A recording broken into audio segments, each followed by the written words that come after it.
Hello student. चलिए आज हम लोग देखते हैं आप लोगों का फंडामेंटल यूनिट ऑफ लाइफ में। ये आज लास्ट लेक्चर है आप लोगों का, और आज हम लोग कुछ इंपॉर्टेंट मल्टीपल चॉइस क्वेश्चंस देखेंगे। टॉप 25 बहुत ही इंपॉर्टेंट क्वेश्चन है एग्जामिनेशन, व्यू ऑफ एग्जामिनेशन से, परीक्षा के लिए ये बहुत ही इंपॉर्टेंट है हर एक एग्जाम के लिए कि फंडामेंटल यूनिट ऑफ लाइफ के अंतर्गत जितने सबसे महत्वपूर्ण क्वेश्चंस हैं वो सभी के बारे में हम लोग आज डिस्कस करेंगे। इसमें आप लोगों को हम 25 MCQs देंगे जो कि हर एक एग्जाम के लिए बहुत ही इंपॉर्टेंट है, और उसके बारे में हम लोग वन बाय वन समझेंगे भी। ठीक है, चलिए स्टार्ट करते हैं हम पहला क्वेश्चन से। Chromosomes are made up of DNA, protein, DNA and protein, RNA। ठीक है, फर्स्ट क्वेश्चन है क्या आपका, chromosomes are made up of, chromosomes बने होते हैं किसके, DNA के, प्रोटीन के, DNA एंड प्रोटीन के और RNA के। ठीक है, तो हम लोग जानते हैं कि क्रोमोसोम्स जो बने होते हैं वो किसके बने होते हैं, DNA और प्रोटीन का यह बना हुआ होता है। तो chromosomes are thread like structure, वह एक धागे नुमा रचना होता है, लोकेटेड इनसाइड द न्यूक्लियस, जो न्यूक्लियस के अंदर होता है, of animal and plants, plant और एनिमल के न्यूक्लियस के अंदर में रहता है ये, क्रोमेटिन नेटवर्क जाल के रूप में रहता है ये। और each chromosome is made of protein and a single molecule of DNA, deoxy ribose nucleic acid. एक क्रोमोसोम जो है वो बना होता है किसका, प्रोटीन का और single molecule of deoxy ribose nucleic acid, DNA का। ठीक है, क्लियर हो गया ये। Chromosomes are made up of DNA and protein. Okay, चलिए अब हम लोग देखते हैं question number 2। Which of the following are covered by a single membrane?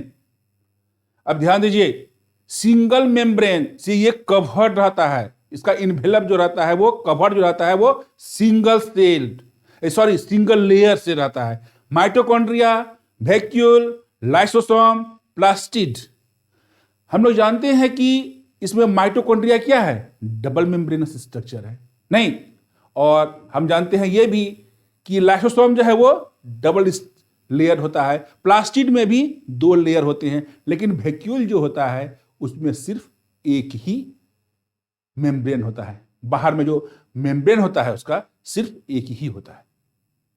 ठीक है, तो हम लोग देख लिए सेकेंड क्वेश्चन कि which of the following are covered by single membrane, mitochondria, vacuole, lysosome और ये plastid.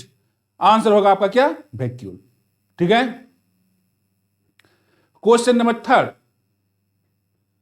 The proteins and lipids essential for building the cell membrane are manufactured by, ध्यान दीजिएगा, the proteins and lipids, proteins और lipids जो हैं वो essential हैं किसके लिए, सेल मेम्ब्रेन के लिए वो बहुत ही एसेंशियल हैं। तो उसका मैन्युफैक्चर, उसको बनाता कौन है, endoplasmic reticulum, Golgi apparatus, plasma membrane या फिर माइटोकॉन्ड्रिया, इसे कौन बनाता है, ये मैन्युफैक्चर्ड कहां होता है। ठीक है, तो ये 3rd नंबर क्वेश्चन है आपका, और इसमें हमको देखना है क्या इसका आंसर होगा, एंडोप्लाज्मिक रेटिकुलम नहीं। तो the protein and lipid essential for building the cell membrane are manufactured by endoplasmic reticulum. आप लोगों को हम लोग जब पढ़ाए थे प्रीवियस क्लास में, इसमें आप लोगों को हम बतलाए थे कि एंडोप्लाज्मिक रेटिकुलम 2 प्रकार के होते हैं, एक होता है स्मूथ एंडोप्लाज्मिक रेटिकुलम और एक होता है रफ एंडोप्लाज्मिक रेटिकुलम। ठीक है, तो स्मूथ एंडोप्लाज्मिक रेटिकुलम क्या करता है, प्रोटीन नहीं लिपिड सिंथेसिस करता है वो, लेकिन रफ एंडोप्लाज्मिक रेटिकुलम क्या करता है, वो प्रोटीन सिंथेसिस करता है। अब एंडोप्लाज्मिक रफ और स्मूथ कैसे हो गया, तो जबकि हम देखते हैं कि एंडोप्लाज्मिक रेटिकुलम के ऊपर में राइबोसोम जब मौजूद आता है तो वो रफ इंडोप्लाज्मिक रेटिकुलम कहलाता है। और जब उसमें राइबोसोम नहीं रहता है तो उसे हम स्मूथ इंडोप्लाज्मिक रेटिकुलम कहते हैं। अब आप सिर्फ इतना याद रखिए, smooth endoplasmic reticulum lipid formation करता है, सिंथेसिस करता है, और रफ इंडोप्लाज्मिक रेटिकुलम क्या करता है, प्रोटीन सिंथेसिस करता है। ठीक है, तो यहां पर क्या है, प्रोटीन एंड लिपिड दोनों दिया हुआ है, इसलिए आंसर हम कर दिए इंडोप्लाज्मिक रेटिकुलम। इसमें ये है ही नहीं कि स्मूथ है या रफ है। Okay, next question, question number 4। The undefined nuclear region of prokaryotes is also known as, देखिए क्या दिया है, द अनडिफाइंड न्यूक्लियर रीजन किसका, प्रोकैरियोट्स का, इज ऑल्सो नोन एज, उसे हम क्या कहते हैं, प्रोकैरियोट्स का जो अनडिफाइंड न्यूक्लियर रीजन है उसे हम और किस नाम से जानते हैं, nucleus, nucleolus, nucleic acid, nucleoids. क्या इसका आंसर हो सकता है, अनुमान लगाइए आप लोग। इसका आंसर क्या होगा आपका, इसमें आंसर हो जाएगा आपका डी। चलिए, ये जो आपका आंसर होगा इसका क्या, डी। ओके, तो ये देखते हैं हम लोग कि न्यूक्लियोइड क्या होता है। Nucleoid, nucleoid meaning nucleus like but not true nucleus, nucleus like nucleoid is an irregular shaped region within the cell of a prokaryotic cell that contain all or most of the genetic material। नहीं तो होता है nucleoid क्या हुआ, nucleus like structure हुआ, irregular shapes का होता है, और उसके अंदर में क्या होता है, प्रोकैरियोटिक सेल में पाया जाता है, और लगभग सभी ऑर्गेनेल्स यहीं पर मौजूद रहते हैं, न्यूक्लियोइड। ओके, चलिए क्वेश्चन नंबर हम लोग देखते हैं 5, क्वेश्चन नंबर 5। ठीक है, the cell organelle involved in forming complex sugar from single sugars are, वह सेल ऑर्गेनेल्स जो इन्वॉल्व किसमें रहता है, कॉम्प्लेक्स शुगर जो फॉर्म करता है किसे, सिंपल शुगर में। नहीं तो the cell organelles involved in forming complex sugar from simple sugar, क्या इसका आंसर होगा, देखिए बोलिए। इसका आंसर आपका क्या होगा, गोल्गी एपरेटस। ठीक है, next question, which out of the following is not a function of vacuole. ध्यान दीजिए, कहता है कि इनमें से कौन सा फंक्शन जो है वो वैक्यूल का नहीं है। क्वेश्चन स्पष्ट देख पा रहे हैं आप लोग। ठीक है, विच out of the following is not a function of vacuole, इनमें से कौन सा फंक्शन जो है वो वैक्यूल का नहीं है। स्टोरेज पहला देख रहे हैं आप लोग, क्या दिया हुआ है, स्टोरेज। नहीं, उसके बाद हम क्या देखते हैं, प्रोवाइडिंग टर्गिडिटी एंड रिजिडिटी। ठीक है, और सी देखते हैं हम लोग क्या है, वेस्ट एक्सक्रीशन, और लास्ट में लोकोमोशन। तो ये कौन सा जो है फंक्शन जो है वो वैक्यूल का नहीं है। ठीक है, हम लोग जानते हैं कि स्टोरेज ये फंक्शन है वैक्यूल का, वो स्टोर करता है, प्रोवाइडिंग टर्गिडिटी एंड रिजिडिटी। नहीं, सेल को वो टर्गिट रखता है, तृप्त रखता है, फुला हुआ रखता है, और रिजिडिटी दृढ़ता प्रदान करता है ये। ठीक है, वेस्ट एक्सक्रीशन, वेस्ट एक्सक्रीशन क्या हुआ, इसमें वेस्ट का एक्सक्रीशन होता है, और उसके बाद है आपका लोकोमोशन। नहीं तो हम लोग जानते हैं कि वैक्यूल का लोकोमोशन से कुछ भी लेना देना नहीं है, तो आंसर क्या हो जाएगा आपका, लोकोमोशन। सिंपल सा आंसर है। देखिए, जो भी ऑब्जेक्टिव क्वेश्चन हो उसको समझिए पहले, और समझने के बाद देखिए, याद करने की तो बात ही नहीं उठती। क्यों याद कीजिएगा, हम सिर्फ समझ लेंगे, एकदम ऑटोमेटिक है कि आपके माइंड में ये सेटअप कर जाएगा ये, और इजी वे में जब भी इसको कोई एक प्रश्न आएगा आपके लिए कॉमन क्वेश्चन होगा ये, और ये बहुत आपके एग्जाम के लिए बहुत ही इंपॉर्टेंट है। किसी भी एग्जाम के लिए जो भी आपका फंडामेंटल यूनिट ऑफ लाइफ से कंसर्निंग ऑब्जेक्टिव क्वेश्चंस हैं वो आप लोग को हम लोग दे रहे हैं, बहुत ही इंपॉर्टेंट क्वेश्चंस हैं। चलिए नेक्स्ट है amoeba acquires its food through a process term exocytosis, endocytosis, plasmolysis या फिर एक्सोसाइटोसिस एंड इंडोसाइटोसिस बोथ। क्या होगा बोलिए? Amoeba acquires it food through a process, term दीजिए उसका, क्या टर्म होगा? नाम दीजिए उस टर्म का, अनुमान लगाइए थोड़ा आप लोग, थोड़ा तो अनुमान लगाना होगा ना।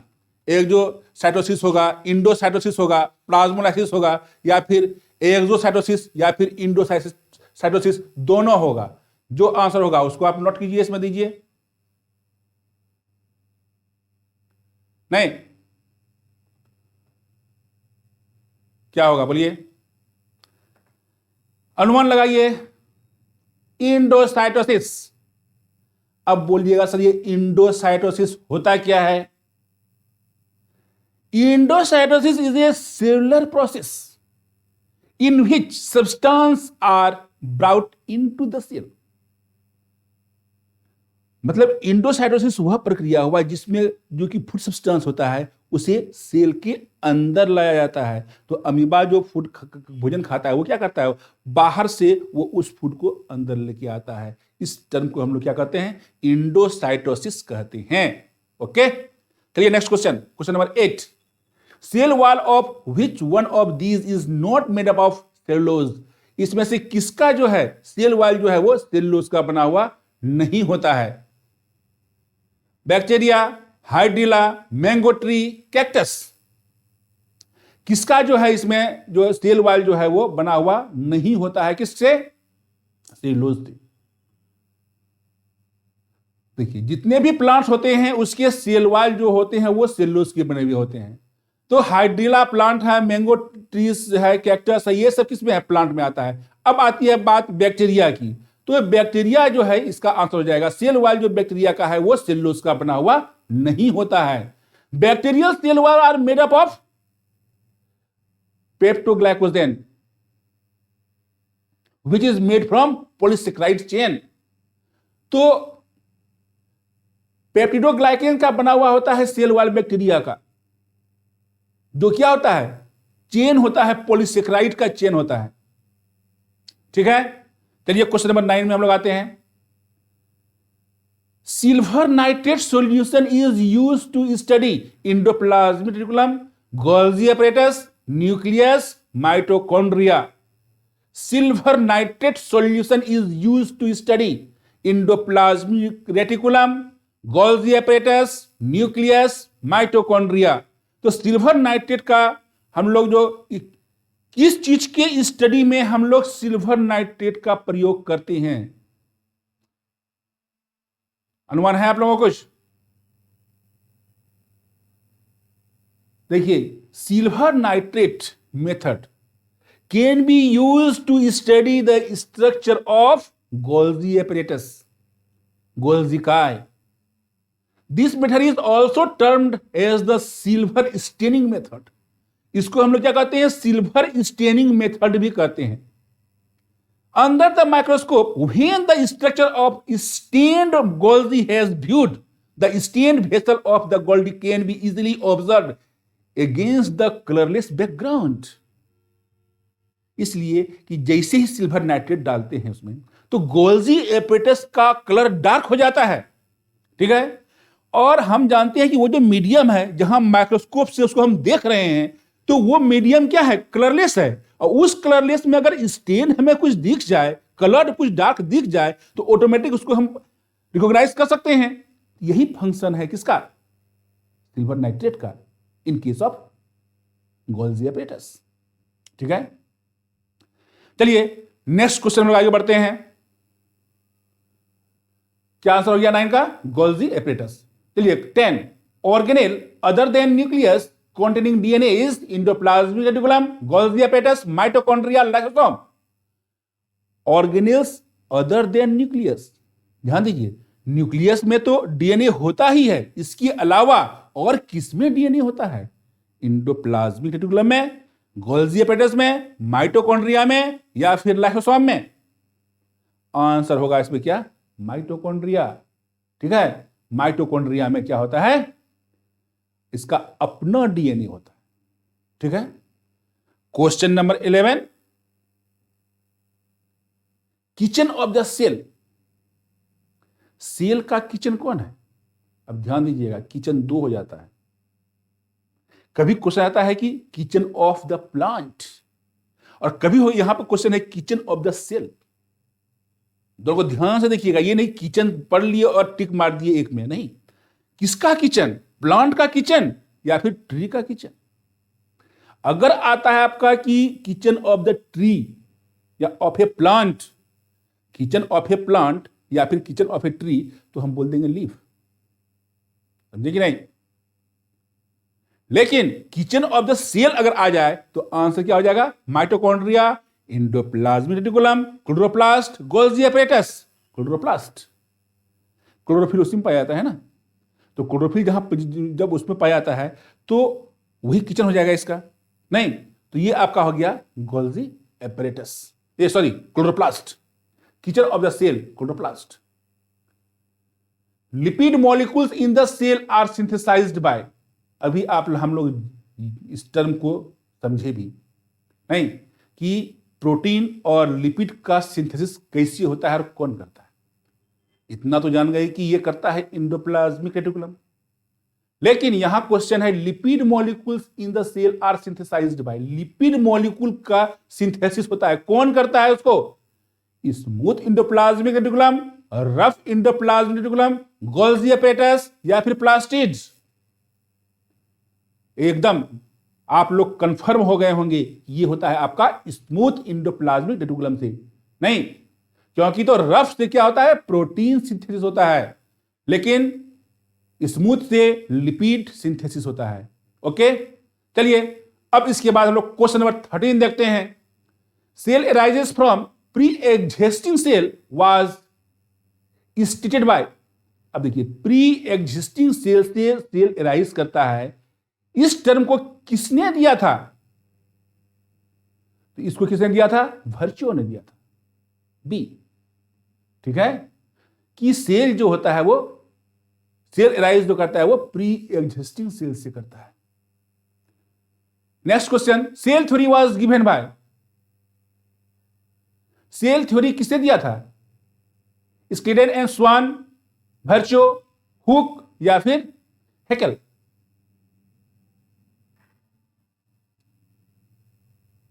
तो स्लेडन एंड स्वान, ठीक है, स्लेडियन एंड स्वान ने दिया था सेल थ्योरी। ठीक है, cell theory was given by Schleiden and Schwann. Next question, the only cell organelle seen in prokaryotic cell is.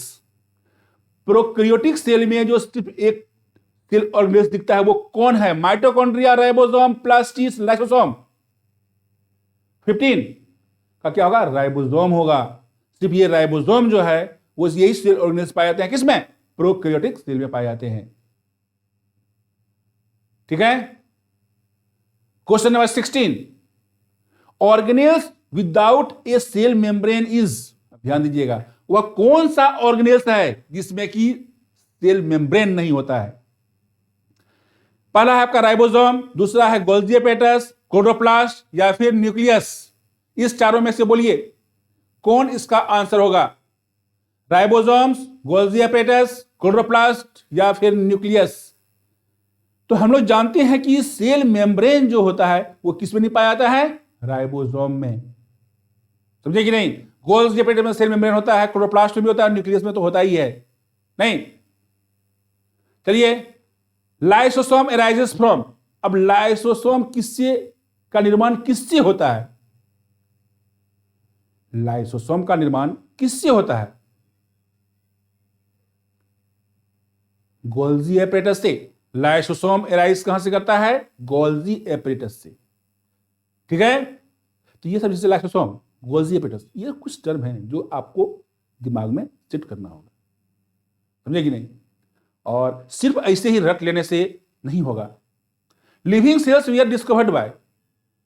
हम लोग इंट्रोडक्शन क्लास में ही इसको देखे थे, living cell were discovered by. तो लिविंग सेल्स का खोज किसने किया था? अब ध्यान दीजिए, किसने किया था? सेल का खोज तो किया था रॉबर्ट हुक ने, लेकिन लिविंग सेल की बात हो रही है यहां पर, तो इस चीज को भी देखिएगा, यहां पर लिविंग सेल्स की बात हो रही है। तो लीवेनहॉक, हो सकता है इसमें और नाम एंटन भान लीवेनहॉक लिखा हुआ रहे, उसका फुल फॉर्म भी लिखा हुआ सकता है, ठीक है।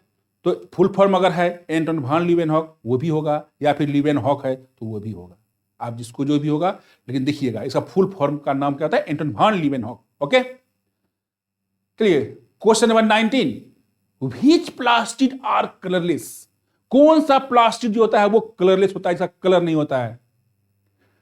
क्रोमोप्लास्ट, ल्यूकोप्लास्ट, क्लोरोप्लास्ट या ऑल ऑफ द एबव, इनमें से सभी? बोलिए, विच प्लास्टिड आर कलरलेस? तो जो प्लास्टिड कलरलेस होता है वो होता है आपका क्या, ल्यूकोप्लास्ट, ठीक है।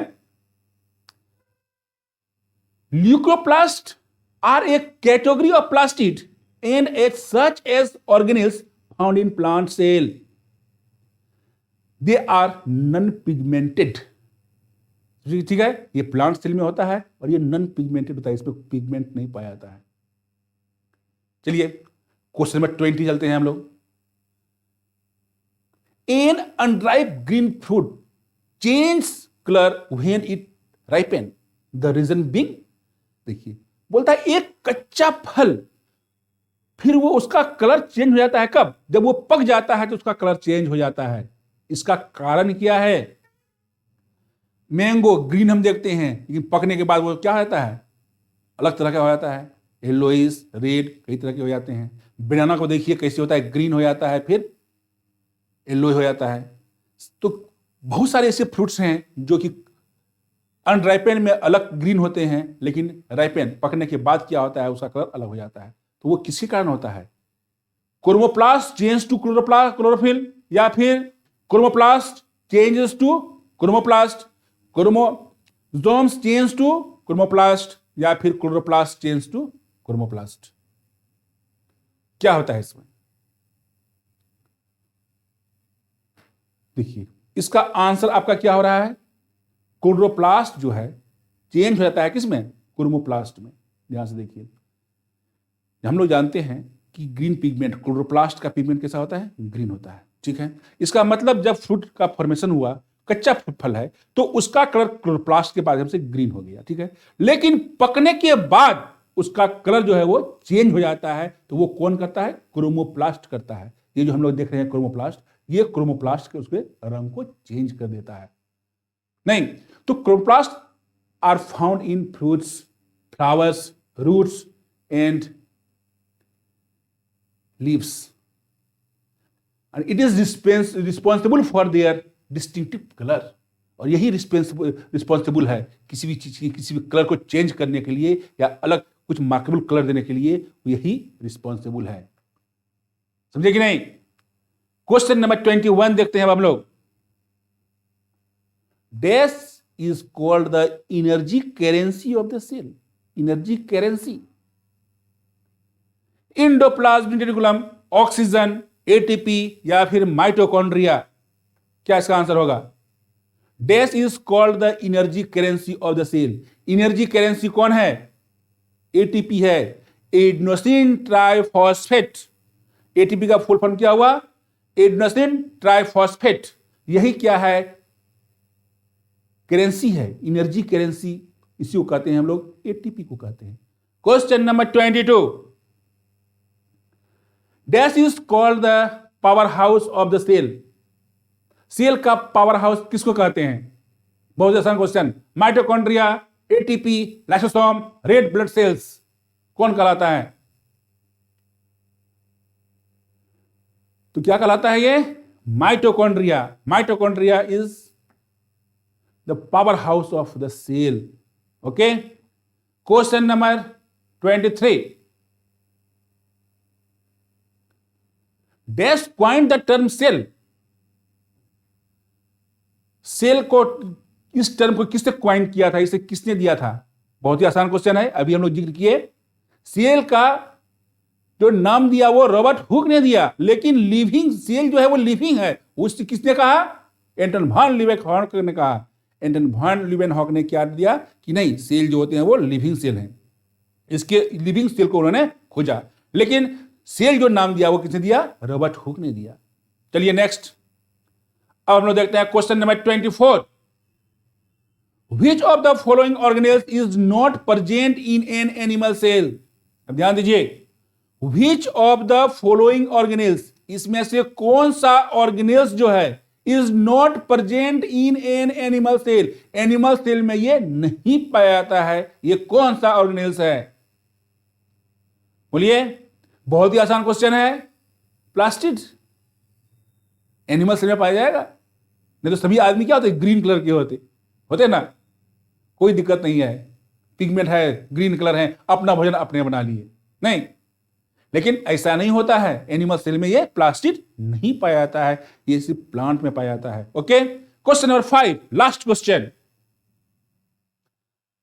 The membrane that surrounds the vacuole. अब देखिए, हम लोग जानते हैं कि प्लांट सेल में बहुत बड़े वैक्यूल पाए जाते हैं, लेकिन एनिमल सेल में बहुत छोटा, नहीं के बराबर पाया जाता है, लेकिन पाया जाता है। तो इसका मेम्ब्रेन किसका बना हुआ होता है? Tonoplast, plasma membrane, cell wall, या फिर न्यूक्लियर मेम्ब्रेन, किसका वो वॉल बना हुआ होता है? टोनोप्लास्ट। क्या आंसर होगा इसका? टोनोप्लास्ट। अब ये टोनोप्लास्ट है क्या? The tonoplast is semi permeable membrane या वॉल कह सकते हैं हम लोग। This means that contain molecules and substance can pass through it. Semi permeable होता है, इसलिए उससे सब्सटेंस अंदर और बाहर जा सकता है, लेकिन हाँ सभी नहीं, कुछ जो कि रिस्पॉन्सिबल होते हैं वही मेम्ब्रेन, वही उस सेमी परमेबल मेम्ब्रेन से अंदर और बाहर जा सकते हैं। तो ये है आपके 25 MCQs, बहुत ही इंपॉर्टेंट क्वेश्चन है। बस माइंड में सेटअप कीजिए, याद बिल्कुल नहीं कीजिए, आपके लिए सदा आपके माइंड में ये सेटअप रहेगा। समझिए और अपने दिमाग में रखिए, यही सबसे आसान तरीका है पढ़ाई का। आप कितनी चीजों को रट के याद कर सकते हैं, अभी तो रट लीजिएगा, लेकिन फिर बाद में वैनिश, गायब हो जाएगा। इसलिए बिल्कुल जो भी पढ़िए बिल्कुल समझ के पढ़िए, ताकि कुछ भी कुछ से आए तो उसको हम पूरा कर सकते हैं। Okay, thank you.